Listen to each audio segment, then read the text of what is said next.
Hello everyone. आज की इस वीडियो में हम लोग प्रीवियस टेस्ट के मैथ्स के सभी क्वेश्चनों को हल करेंगे। ओके, यानी प्रीवियस टेस्ट जो आपका हुआ तो उसमें मैथ्स के 15 क्वेश्चंस थे, तो सभी क्वेश्चंस को आज की इस वीडियो में हम लोग देखेंगे। ओके, तो पहला क्वेश्चन है, तो सबसे पहले आपको करना क्या है कि जितने भी क्वेश्चंस हैं आपको नोटबुक में लिख लेना है, देन आपको खुद से बनाने का कोशिश करना है। उसके बाद जो है आप लोग इस वीडियो को देखना। ओके, यानी एक एक क्वेश्चन को देखना, पहले क्वेश्चन को लिख लेना, फिर उसके बाद खुद से ट्राई करना। अगर नहीं बनता है देन आप लोग ये वीडियो देखना। देखो पहला क्वेश्चन है, निम्नलिखित समीकरण में प्रश्न चिन्ह यानी वाट है ये, ठीक है। वाट के स्थान पर कौन सी संख्या आएगी? तो वाट को मैं x मान लेता हूँ, ठीक है। तो x/54 हो जाएगा और बराबर 96/27 हो जाएगा, ठीक है। अब इतने को सॉल्व करोगे तो x का वैल्यू जो है वो आ जाएगा कितना, 96 गुने 2 करोगे तो 192 आ जाएगा आपका आंसर, ठीक है। तो ये जो है हमारा क्वेश्चन का आंसर हो जाएगा। देखो यहाँ पर एक चीज़ जो है वो गलत दिया है, ऑप्शन जो है आपका दिया हुआ है 72, 27, 36 और 63, ठीक है। ये ऑप्शन गलत है, कभी भी ये ऑप्शन आएगा नहीं, यानी 192 ही जो है आपका राइट आंसर हो जाएगा। देखते हैं नेक्स्ट क्वेश्चन। नेक्स्ट क्वेश्चन है, निम्नलिखित में प्रश्नवाचक चिन्ह यानी वाट के स्थान पर कौन सी गणितीय क्रिया होनी चाहिए, ठीक है। देखो ये भी बहुत ही सिंपल क्वेश्चन है, ये वाट है, वाट ऐसे होता है, लिखा जाता है, ठीक है। तो वाट की जगह यहाँ पर पूछा गया है कौन सा गणितीय क्रिया होनी चाहिए, यानी प्लस आना चाहिए, गुना आना चाहिए, या माइनस आना चाहिए, या भाग आना चाहिए, ठीक है। तो ये हम लोग करके देखेंगे। तो आप लोग करोगे, यानी यदि आप लोग यहाँ पर माइनस करोगे, ठीक है, तो ये 11 के जो इक्वल नहीं आएगा तो ये तो होगा नहीं। प्लस भी करोगे तो भी ये 11 के इक्वल नहीं आएगा। यदि आप लोग मल्टीप्लाई करोगे तो जी हाँ, ये जो है 11 के इक्वल हो जाएगा। देखो 2 × 6, ठीक है, -3 + 2 = 11। तो सॉल्व करो। तो सबको पता है ये बोर्ड मार्क्स का क्वेश्चन है। बोर्ड मार्क्स के क्वेश्चन में सबसे पहले भाग देते हैं हम लोग, ठीक है। अगर भाग की क्रिया हो तो भाग की क्रिया देंगे, फिर उसके बाद गुना आता है, फिर प्लस आता है, फिर माइनस आता है, सबको पता है इतना। तो यहाँ पर सबसे पहले मैं क्या करूँगा, 2 × 6 लिख लेता हूँ और माइनस, अब मैं यहाँ पर भाग दे दूँगा 12 में, किससे, 4 से, तो ये 3 आ जाएगा, है ना, +2 = 11। तो अब इसको मैं यहाँ पर, अब तो गुना होगा, जब मैं भाग कर दिया तो गुना की क्रिया आएगी ना, तो 2 × 6 12 हो जाएगा, -3 लिख दूँगा, +2 = 11। अब मैं यहाँ पर क्या करता हूँ, 12 और 2 14, क्योंकि अभी मैं घटाऊंगा नहीं, क्योंकि मुझे पता है भाग के बाद गुना आता है, गुना के बाद प्लस आता है। तो प्लस मैं करूँगा तो 12 2 14, 14 में से 3 गया तो कितना आ जाएगा, 11, यानी 11 = 11। तो ये हमारा जो है राइट आंसर हो जाएगा, यानी यहाँ पर जो वाट की जगह आएगा वो क्या आएगा, गुना आएगा, ठीक है। देखते हैं नेक्स्ट क्वेश्चन। बहुत ही सिंपल क्वेश्चन है, ये तो कुछ भी नहीं है। देखो नेक्स्ट क्वेश्चन है आपका 1/2 + 1/2 भागा 1/2। देखो ये भी कितना बट्टा का क्वेश्चन है, बट्टा वाला जोड़ है, ठीक है। ये तो बहुत ही इजी क्वेश्चन है। तो करना क्या आप लोग को, 1/2 + 1/2, इसमें भी पहले बोर्ड मास की क्रिया आएगी तो पहले भाग दे दोगे आप लोग।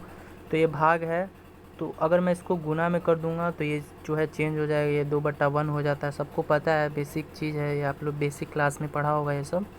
यदि यहाँ पर मान लो 1/2 है और भागा में 1/2 है, ठीक है। तो अगर मुझे इसको गुना में बदलना है तो कैसे बनेगा, 1/2 गुना 2 लिख सकता हूँ मैं, ठीक इसी तरह मैं लिखा हूँ। तो 1/2 गुना 2 हो जाएगा, तो 2 से 2 कैंसिल हो जाएगा, यानी 1/2 + 1 आ जाएगा। अब इसको सॉल्व कर लो, ये बटा का जोड़ा, इसको सॉल्व करोगे तो 3/2 जो है हमारा इस क्वेश्चन का राइट आंसर हो जाएगा। देखते हैं नेक्स्ट क्वेश्चन। नेक्स्ट क्वेश्चन है, एक दिन में घड़ी की सुई कितनी बार एक सीध में किंतु विपरीत दिशा में होती है? देखो बहुत ही सिंपल क्वेश्चन है, थोड़ा सा लॉजिकल क्वेश्चन है, समझना होगा आपको। पूछा ये गया है कि एक दिन में जो घड़ी की सुई है कितनी बार एक सीध में किंतु विपरीत दिशा में होती है, यानी कितनी बार जो है वो एक सीध में यानी सरल रेखा में, और वो जो विपरीत दिशा में। तो एक चीज़ बताओ, जब ये सरल रेखा होगी तो विपरीत दिशा में तो होगी ही, ठीक है। देखो जैसे समझो, मान लो 1 मिनट की सुई है, ठीक है, और ये मेरा 1 आवर की सुई है, ठीक है। तो एक चीज़ बताओ, ये बोल रहा है क्वेश्चन में, ये दोनों जो है वो सरल मतलब रेखा में है। सरल रेखा का मतलब एक सीधी मतलब रेखा में, है ना। तो जब सरल रेखा में होगी तो ऑब्वियसली ये तो विपरीत दिशा में होगी ना, यानी एक मिनट वाली हो जाएगी तो ये एक आवर वाली हो जाएगी।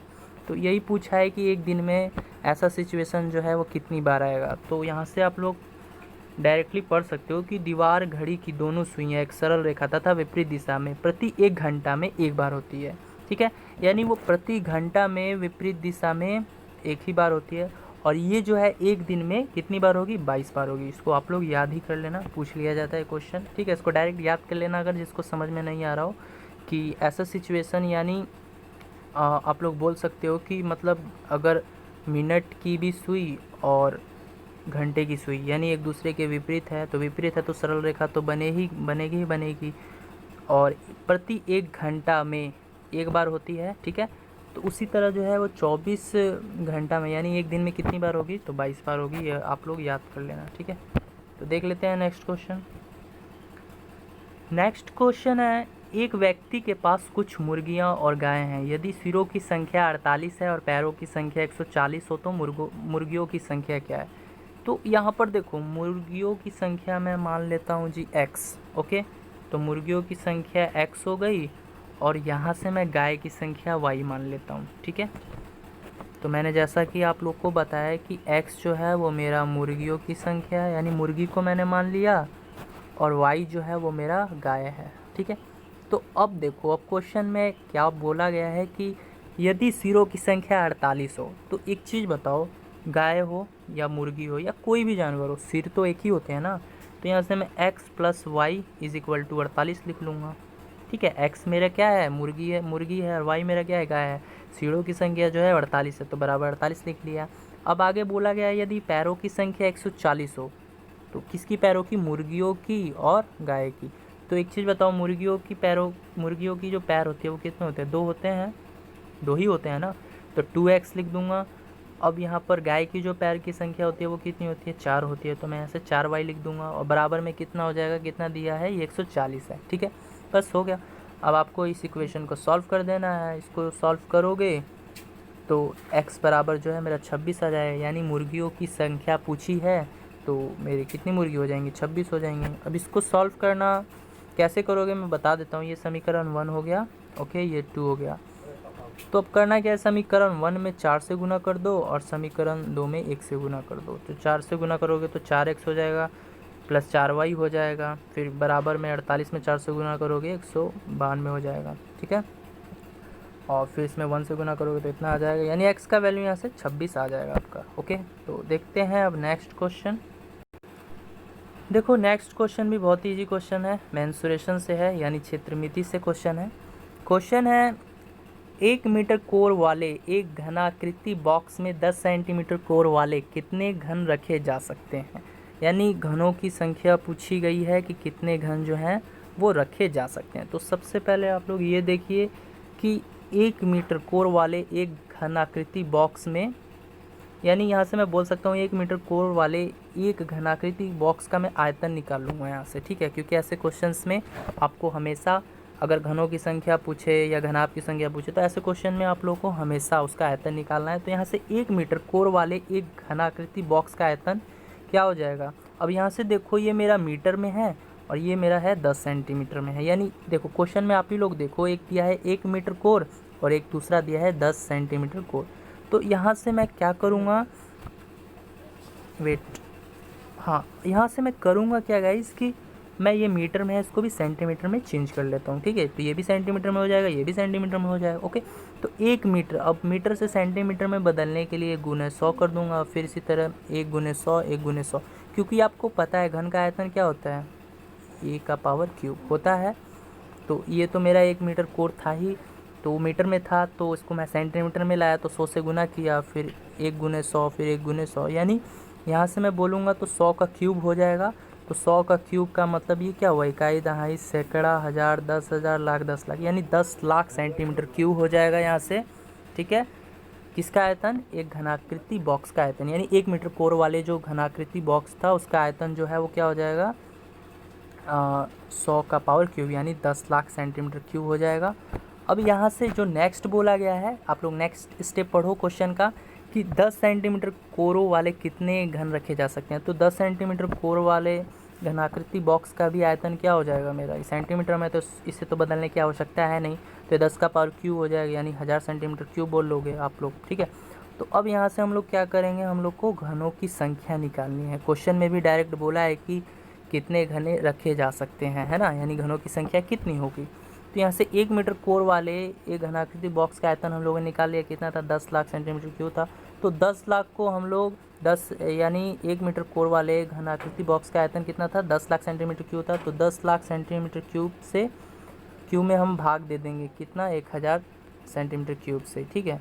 तो हमारा जो है घनों की संख्या निकल आएगी, ठीक है। देखो ये जो है आपका, ये है 1 मीटर कोर वाले घनाकृति बॉक्स का आयतन, और ये वाला जो है आपका, ये क्या है,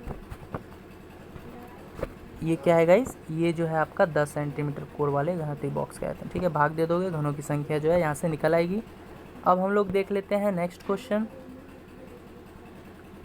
नेक्स्ट क्वेश्चन हो, देखो गाइस, अगर यदि आप लोग को फिर भी समझने में दिक्कत हो तो आप लोग मुझसे पर्सनली मैसेज करके भी पूछ सकते हो, मैं बता दूंगा, ओके। तो देखो नेक्स्ट क्वेश्चन है, इस समय अशोक की आयु, ओके, इस समय जो है अशोक की आयु तथा प्रदीप की आयु का अनुपात कितना है, 4:3 है, 4:3 है। 6 वर्ष बाद अशोक की जो आयु है वो कितनी हो जाती है, 26 वर्ष हो जाएगी। यानी देखो अशोक और प्रदीप की जो वर्तमान आयु का अनुपात है वो 4:3 में है। 6 साल बाद क्या होता है, अशोक नाम का एक लड़का है, ठीक है, उसकी जो आयु है 26 वर्ष हो जाती है ना। तो इस समय प्रदीप की आयु कितनी है, तो प्रदीप की वर्तमान आयु पूछा गया है।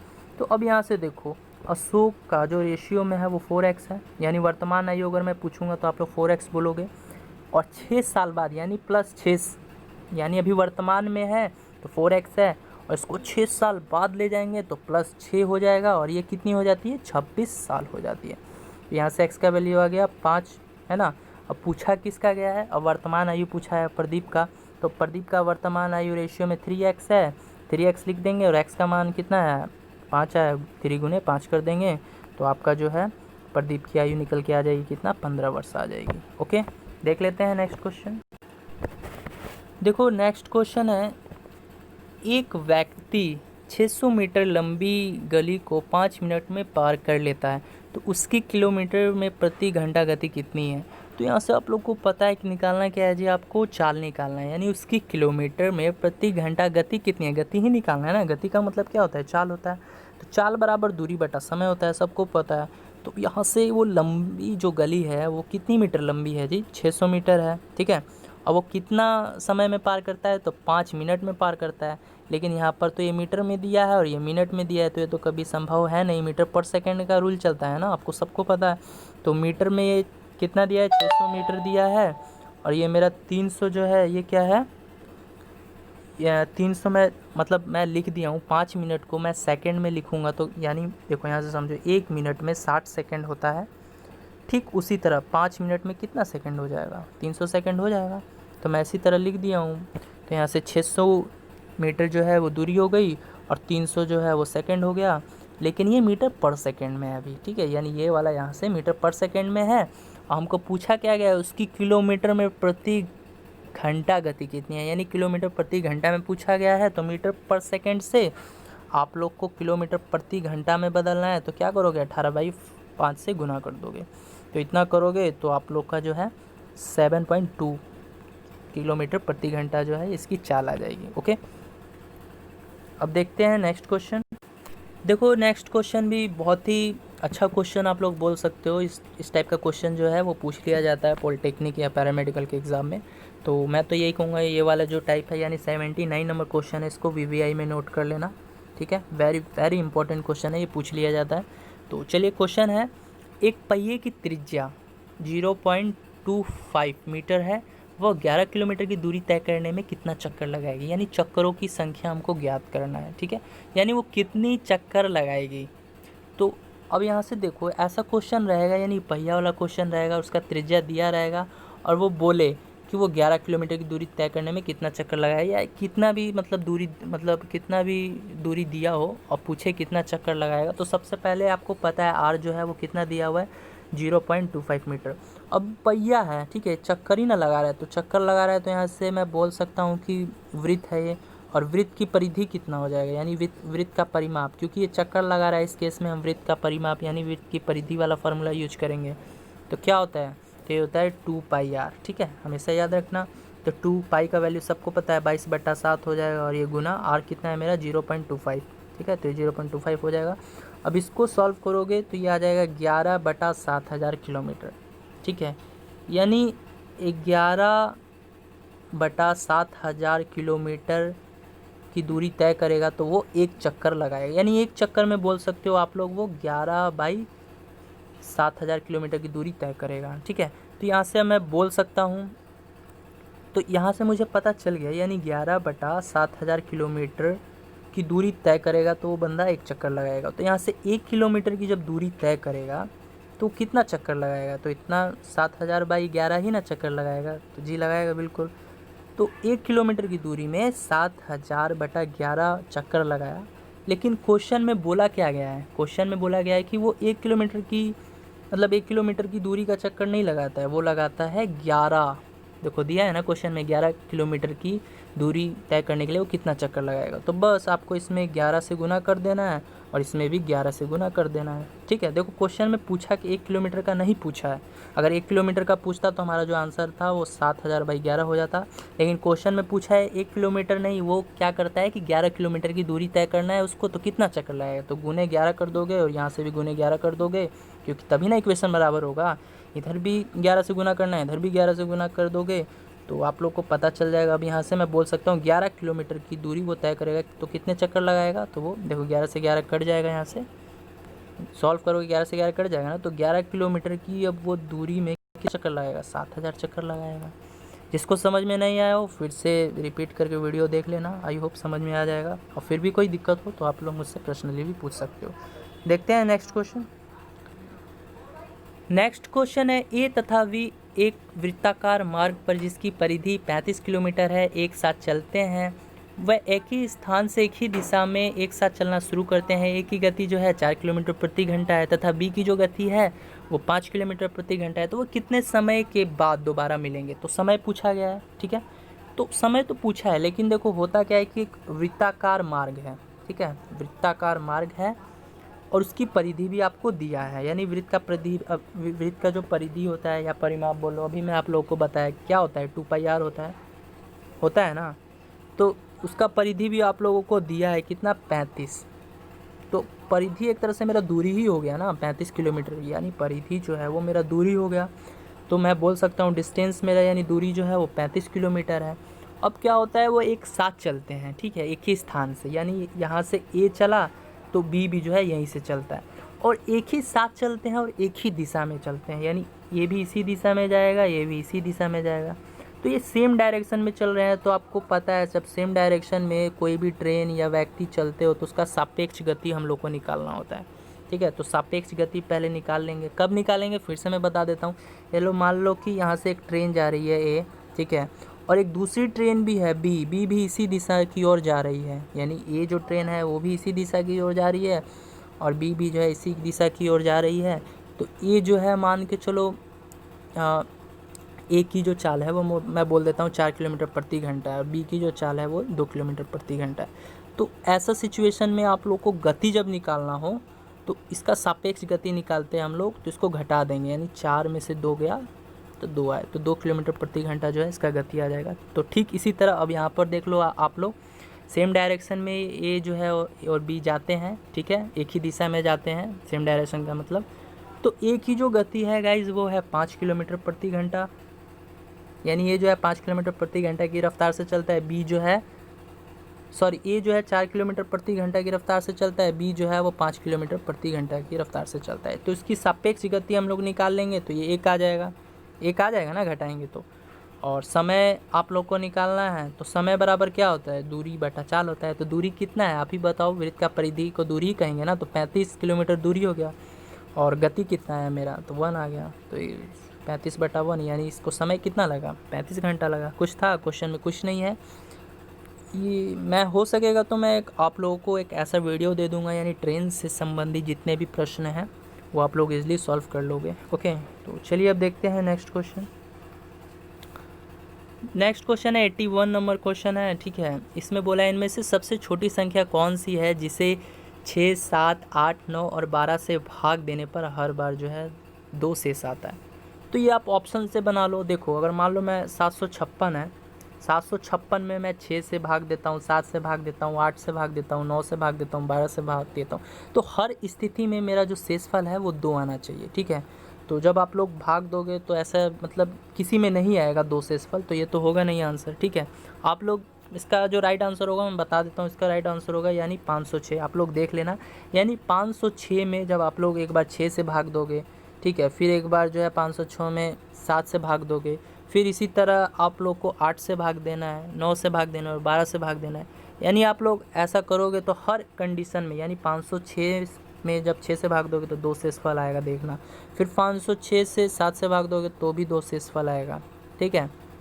तो मतलब इसी तरह जो है, मतलब ये ही एक ऐसी सबसे छोटी संख्या है जिसको मतलब आप भाग दोगे, ठीक है, यानी ये 6, 7, 8, 9 या 12 से भाग दोगे 506 में, ठीक है, 506 में, तो हर कंडीशन में जो है वो आपका शेषफल कितना आएगा, 2 ही आएगा। तो ऑप्शन डी जो है वो मेरा राइट आंसर हो जाएगा। आप लोग ये करके देखना, मैं आप लोगों को ऐसे क्वेश्चंस में हिंट्स दे रहा हूँ। इसका ये मतलब नहीं हुआ कि आप लोग बस मतलब वीडियो देख लिए तो हो गया। आप लोग खुद से भी एक बार ट्राई कीजिएगा कि आप लोगों से होता है कि नहीं। अगर फिर भी कोई दिक्कत हो तो मैं बार बार बोलता हूँ आप लोगों को कि मुझसे आप लोग पूछ सकते हो। ओके, चलिए देखते हैं नेक्स्ट क्वेश्चन। नेक्स्ट क्वेश्चन है 82 नंबर क्वेश्चन है। पूछा गया है कि निम्नलिखित में से कौन सी जो है सबसे छोटी है। तो सबसे छोटी भिन्न पूछा है, तो आप लोग को इसमें करना क्या है, इजीली आप लोग सबको भाग दे देना। यानी पहला ऑप्शन है 11/13, आप लोग भाग दोगे तो 0.8 और भी कुछ आएगा, ठीक है। उसी तरह ऑप्शन बी में भी भाग दोगे, यानी ऑप्शन बी मेरा क्या है 9/11, यानी 11 से भाग देना है 9 में, है ना। तो इसको भी सॉल्व करोगे तो 0.8 आएगा। इसी तरह ऑप्शन सी जो है 3/4 है, इसको भी भाग दोगे तो 0.75 आएगा। और डी जो है वो मेरा 5/7 है, तो 5 में भाग देना है 7 से, तो इसको भी भाग दोगे तो 0.71 आएगा, ठीक है। तो अब आप ही बताओ इसमें जो सबसे छोटी भिन्न है वो कौन सी होगी, 0.71 ही होगी ना। तो ऑप्शन डी जो है वो भी आपका राइट आंसर हो जाएगा। ओके, कुछ नहीं है क्वेश्चन में, बहुत ही सिंपल क्वेश्चन है। देख लेते हैं नेक्स्ट क्वेश्चन। नेक्स्ट क्वेश्चन है, एक परीक्षा में एक छात्र को कतिपय संख्या का 3/14 ज्ञात करने के लिए कहा गया, ठीक है। गलती से उसने उसका 3/4 निकाल लिया और उसका उत्तर जो है सही उत्तर से 150 अधिक था। तो दी गई संख्या यानी कतिपय संख्या, बताओ कैसा कैसा नाम है। तो मान लेते हैं कतिपय संख्या जो है, ठीक है, ये मैंने x मान लिया। ओके, तो अब वो करता क्या है कि इस संख्या में पहले तो 3/14 से गुना करता है, ठीक है। मतलब उसको कहा गया कि भाई तू कतिपय संख्या यानी x जो है इसमें 3/14 से गुना करने को कहा गया है। देखो उस संख्या कतिपय संख्या का मतलब गुना 3/14 ज्ञात करने के लिए कहा गया, लेकिन वो करता क्या है कि गलती से उसने उसी संख्या यानी वो कतिपय संख्या का 3/4 निकाल दिया उसने, ठीक है, जो कि सही उत्तर से क्या था 150 अधिक था। यानी यहाँ पर पहले ही बोल दिया कि ये 150 अधिक था, तो यहाँ पर भी तो अब 150 अधिक होना चाहिए ना। मान लो एक तरफ बोल दिया है कि भाई उसको इस संख्या में गुना करने को कहा गया, लेकिन गलती से इसने इस संख्या में गुना कर दिया जो कि इतने से अधिक था। तो इतना तो बोल दिया आप लोग कि इतना से ये वाला अधिक था, तो यहाँ पर भी जो है 150 अधिक होना चाहिए ना, तब ना जाके इक्वेशन मेरा जो है बराबर होगा। तो अब इजली सॉल्व कर लो, अब तो सॉल्व हो ही जाएगा। तो यहाँ से सॉल्व करोगे तो x का वैल्यू जो है 280 आ जाएगा। फिर से एक बार मैं समझा देता हूँ, फिर से समझ लो। मान लेते हैं उस क्वेश्चन में ये बोला है कि जो कतिपय संख्या है वही निकालना है हमको, तो मैंने x मान लिया। अब होता है क्या है कि उस कतिपय संख्या यानी वो संख्या है उसका 3/14 ज्ञात करने को कहा गया था उसको, यानी उस कतिपय संख्या का 3/14 ज्ञात करने को कहा गया, लेकिन उसने क्या किया उस कतिपय संख्या का 3/4 से मतलब उसने गुना कर दिया, ठीक है। गलती से उसने किया, ये वाला चीज़ जो है गलती से किया, जो कि सही उत्तर यानी सही उत्तर से 150 अधिक था। देखो क्वेश्चन में ये 150 छिपा हुआ है, ये प्लस 150 अधिक था यानी ये छिपा हुआ है। तो यहाँ पर भी तो अब प्लस 150 होगा ना, तब जाके मेरा जो है ये इक्वेशन क्या होगा, बराबर होगा। अब यहाँ से सॉल्व करोगे तो x का वैल्यू जो है 280 आ जाएगा। ओके, देखते हैं अब नेक्स्ट क्वेश्चन। देखो नेक्स्ट क्वेश्चन है, वो भी बहुत इजी क्वेश्चन है। एक वस्तु की कीमत 10% घटा दी जाती है, इससे मूल कीमत पर लाने के लिए नई कीमत में कितने प्रतिशत की वृद्धि की जाए। तो ऐसा क्वेश्चन रहेगा और बोलेगा आपको इतना परसेंट घटा दिया जाता है, बढ़ा दिया जाता है। ठीक है, शुरू वाला स्टेप देखो, एक वस्तु की कीमत 10% घटा दी जाती है, तो सिंपल क्या करना है, आपको 10 लिख देना है। अब घटाने का बाद बोलना है, तो कोई भी चीज़ अपने आप में 100% होती है, सबको पता है। अब 10% उसमें से घटा दोगे तो 90 बचेगा ना, तो बटा में 90 और गुना में 100 हो जाएगा। अब इसको सॉल्व करोगे तो 100/9 आ जाएगा, यानी पूर्णांक में लिखोगे तो 11.1/9% इसका राइट आंसर हो जाएगा। अगर क्वेश्चन में रहता है कि 10 एक वस्तु की कीमत 10% बढ़ा दी जाती है, तो 10 तो आपको लिख ही देना है किसी भी कीमत पे, यानी कोई भी संख्या अगर बोले कि 20% बढ़ा दिया जाता है तो 20 तो ऊपर लिख ही देना है। ठीक है, बढ़ा दिया जाता है तो बटा में कोई भी चीज़ अपने आप में 100% होती है, तो बढ़ा दिया जाता है तो उसी का 20% बढ़ा देना, यानी 120 हो जाएगा, गुने में 100 हो जाएगा। एग्जाम्पल मैं बताया आपको। ठीक है, तो समझ में आ गया होगा। ठीक है, फिर से मैं बता देता हूँ। मान लो एक और एग्जाम्पल लो आप लोग। यदि क्वेश्चन में रहता है एक वस्तु की कीमत 30% घटा दी जाती है, तो 30 तो मुझे लिख देना है। ठीक है, 30 तो लिख देना है। अब बोल रहा है कि घटा दी जाती है, तो अब मैं 100% में 30% घटा दूंगा तो कितना आएगा, 70 आ जाएगा बटा में, और गुना में 100 हो जाएगा। अब इसको सॉल्व कर लेना, आ जाएगा। देखते हैं लास्ट क्वेश्चन। लास्ट क्वेश्चन है 3 घंटे दिन का कितने प्रतिशत है। अब बताओ 3 घंटे दिन का कितना प्रतिशत है, तो 3 लिख देना बटा में। अब क्या एक दिन, तो एक दिन में कितना घंटा होता है, 24 होता है, तो बटा 24 हो जाएगा और गुना 100 हो जाएगा। अब इसको सॉल्व करोगे तो आप लोग, आपका जो आंसर है वो कितना आ जाएगा, 25/2 आ जाएगा, यानी बोल सकते हो 12.5, यानी 12.1/2 है जो है इसका राइट आंसर हो जाएगा। ओके।